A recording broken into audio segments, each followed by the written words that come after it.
আমিরাতের কাছে সিরিজ হারের পর মাথা নিচু করে এভাবেই যখন মাঠ ছেড়ে ক্রিকেটাররা বেরিয়ে যাচ্ছিলেন, তখন গ্যালারি থেকে পরিশ্রমের টাকা খরচ করে খেলা দেখতে আসা এক প্রবাসী বাংলাদেশ দলকে উদ্দেশ্য করে গালমন্দ করতে শুরু করেন।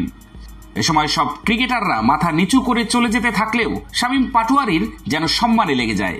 তিনি সেই প্রবাসীকে নিচে নেমে আসতে বলেন। প্রবাসী তার ঝাড়িতে যেন বিন্দু মাত্র ভয় না পেয়ে উল্টো তাকে আরো গালাগালি করতে থাকেন। তারপর তার সামনে থাকা তানজিম সাকিব শামীমকে হাত ধরে টেনে ভেতরে নিয়ে যান। আসলে আমরা বাংলাদেশ ক্রিকেট দল কবে সত্যিকারের বড় দল হব? মামাবাড়ির মাঝি নাদের আলী বলেছিলেন, বড় হও দাদা ঠাকুর, তোমাকে আমি 3 প্রহরের বিল দেখাতে নিয়ে যাব, সেখানে পদ্ম ফুলের মাথায় সাপ আর ভ্রমর খেলা করে। নাদের আলী, আমার মাথায় ঘরের ছাদ ফুঁড়ে আকাশ স্পর্শ করলে তারপর তুমি আমায় 3 প্রহরের বিল দেখাবে? সুনীল গঙ্গোপাধ্যায় তার কেউ কথা রাখেনি কবিতায় এই উক্তিটির সাথে বাংলাদেশ ক্রিকেট দলের কর্মকাণ্ড হুবহু মিলে যায়। একটা সময় বাংলাদেশ দলের ক্রিকেটাররা বলতো পর্যাপ্ত সুবিধা আর টাকার অভাবে তারা ভালো খেলতে পারছে না।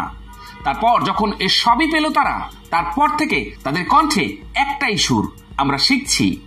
শিখতে শিখতে আজ তারা ক্রিকেটকে নিয়ে গেছে অন্য মাত্রায়, যেখানে ক্রিকেটটাকেই তারা ফেলে চলে এসেছে। বড় দল হওয়া তো অনেক পরের কথা, নিজেদের অস্তিত্বই যেন বিলীন করে ফেলেছে বাংলাদেশ দল।